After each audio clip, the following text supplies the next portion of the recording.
Greetings, beautiful earthlings. My name is Star. If you are new here, I don't know how you found me, but I am super glad you did. And if you are returning, y'all the real MVP, you already know.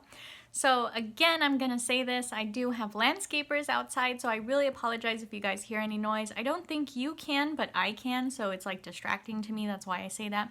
Also, I did make an announcement for everyone who is watching this Learn the Rider Waite Tarot series. If you guys are watching it in succession, or if you're watching multiple of these videos, please, please, please go check out that announcement. I do have that link down below for you guys. Also, if you guys are new here and you're just starting on this card, if this is just a card you really want to learn about, I am using this book here, and I'm also using my Centennial Smith Weight in a Tin, so I do have those linked for you guys down in the description as always. But I'm gonna go ahead and just jump in here. So if you guys are returning, please, friends, get a drink of water, get a snack, don't stress yourselves out. And I actually had to get coffee for this one because I've been up since like 5 o'clock this morning. So the Lovers here is the card we are going to be doing today. So that's number 6. And this is also one of those cards that I just can't quite get over. It's not as hard for me to understand as the Hierophant. That one is very hard. I think I kind of am just going to take that as the male version of the High Priestess and call it a day. But the Lovers bothers me because I am in a position of which I do not want love. So I kind of put a big block in my life around love. I'm not looking for love. I'm not attracting love.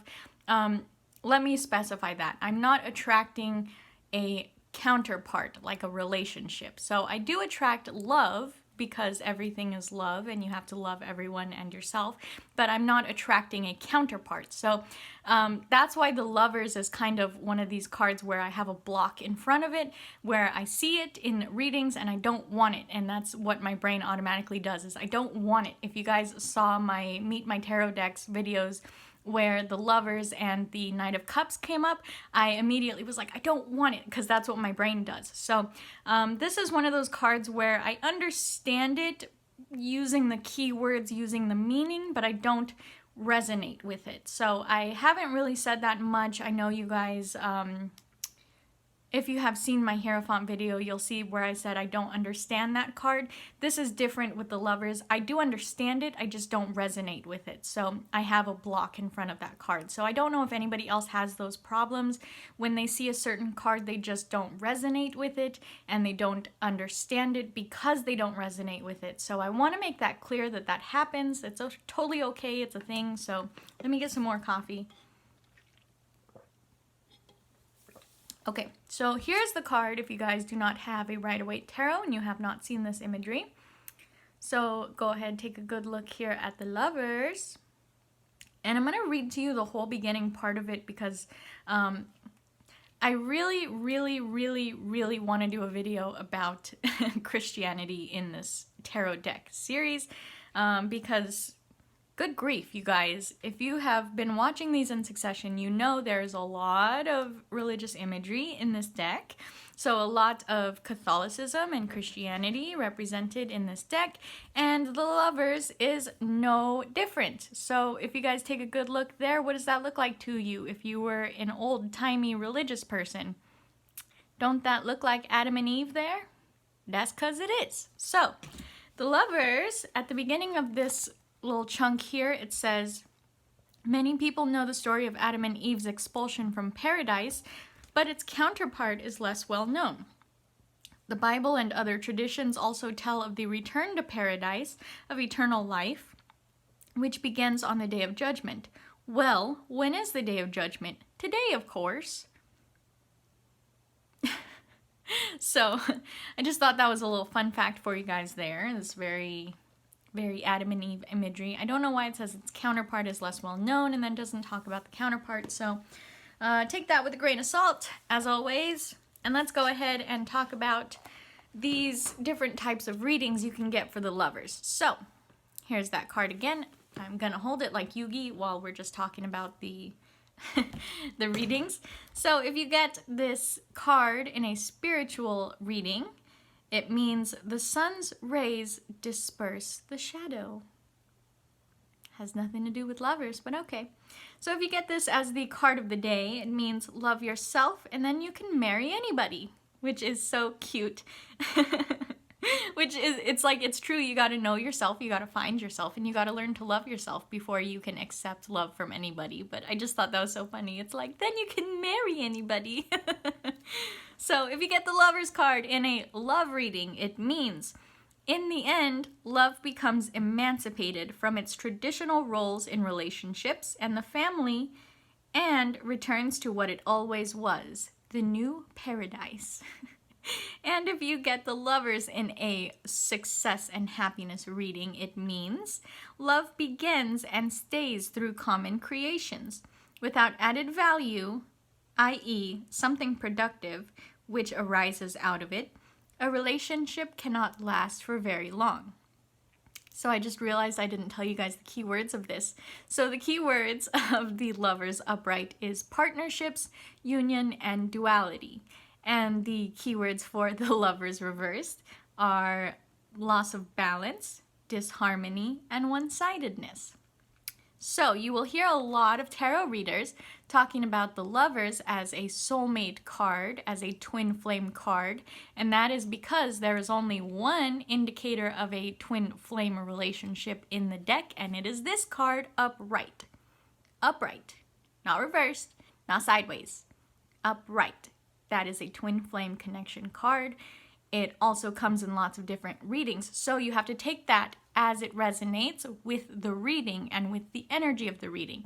That is where you as a reader have a big responsibility on your intuition's part, reading the energy of the spread. Because although this is indicative of a twin flame relationship, it can also mean things like partnerships, duality, and also disharmony and loss of balance if it's reversed. So you guys need to really pay attention to this card in a reading, depending on what you are reading for, as well as who you are reading for, okay? Very important. So also, let's go ahead and jump into the 10 important symbols here in this card. So this... I love, you guys don't ever get to see this, but it like highlights the little things that they're talking about in here, and that's how I know which ones to point at for you guys. So for this one, for the paradise, it just shows the whole card. So, yeah, so paradise, the whole card. It says, old and new. Eve seduced Adam with the apple, and God banned them from paradise. What many don't know, the concept of paradise is regained on the Day of Judgment and is equally firmly rooted in Christian tradition. Take that as it resonates. The next one is the Tree of Life and the Tree of Knowledge. So here and here, see there's two trees there next to them. So, irrespective of the story of paradise, the two trees are indicative of the polarity of life, especially the principles of female and male gender, nature and will, earth and fire. You guys can't see my hand, I'm like doing this over here because it's... The next one is the angel. Very clear there in the image, very big angel there. So the angel builds a bridge between these poles and provides a link to the highest, to God. Positive, a symbol for greater personal potential. Negative, high flyer, observer, know-all, and hopeless idealist. The next one is the displacement, and that is just talking about the distance between these two characters here. So, Rainer Maria Rilke, a wonderful... Oh, it's a quote, by the way. So it says, a wonderful life together.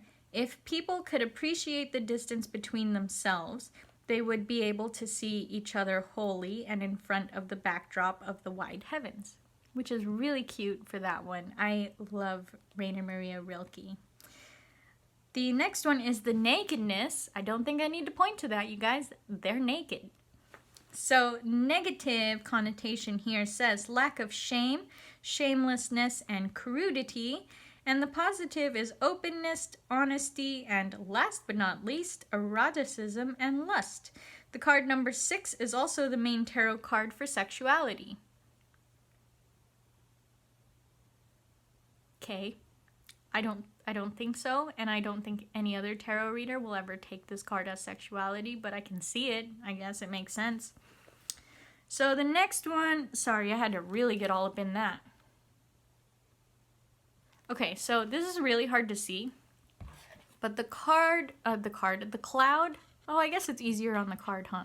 The cloud right here is white, and mind you, it is separate from the angel's robe, which is gray, okay? So I don't know if you guys can see that. It's really hard to read in the book, but they did a really good job on the card of separating those.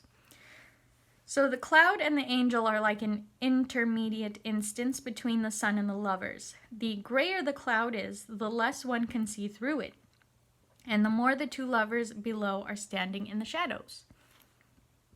Next one is the shadow, which is actually talking about the angel's robe, and it's called the shadow. So this corresponds to the psychological term shadow, which compromises those parts of our personality which are there, but we cannot see them. This easily can lead to trouble and out of the blue. So if you guys are into magic, you know about shadow work.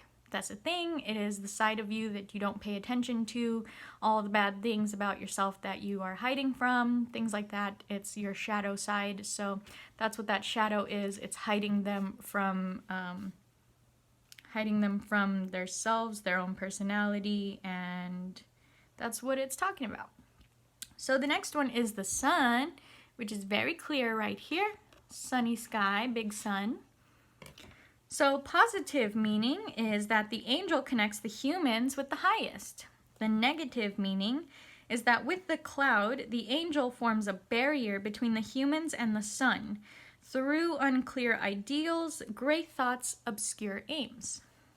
The next one here is the mountain below them. And I think it was the Modern Witch Tarot, like that mountain's not there or it's changed or something, and that really threw me off. I was like, where's the mountain? It was like a really big issue for me for some reason. So as a warning, the mountain can mean a mountain of difficulties between the lovers which needs to be overcome.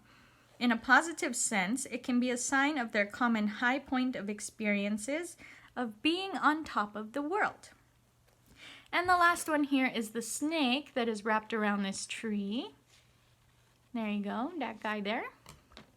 So the snake warns against low instincts and motivation. However, with its coils, it also indicates development, wisdom gained through experience. So you can also add to this whatever knowledge you have about the snake as a spirit animal. I do love throwing things like that into readings if you know about them and if it is relevant to the reading. Again, that is your responsibility as a reader to read the energy and the reading and the whole wider picture, the whole story, see if it's relevant, see if it helps. You can always definitely ask the person if they have any attraction to snakes or if they dream of snakes as well when that card comes up. Not too relevant, but it's just a little fun fact to throw in the reading. So I really hope you guys were able to retain some of that. I know it's a whole lot, so definitely don't binge any of these. I like to say that a whole lot because I know a lot of people will just binge a lot of videos that they haven't been able to catch up on.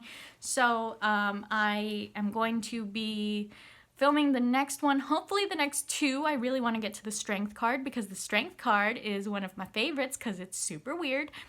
But the next one is the chariot and I gotta go in order so I don't throw myself off. So I really hope you guys enjoyed this video. If you made it to the end, please give me a big thumbs up. If you didn't like this video, that's cool. Thumbs down. You don't have to like my video.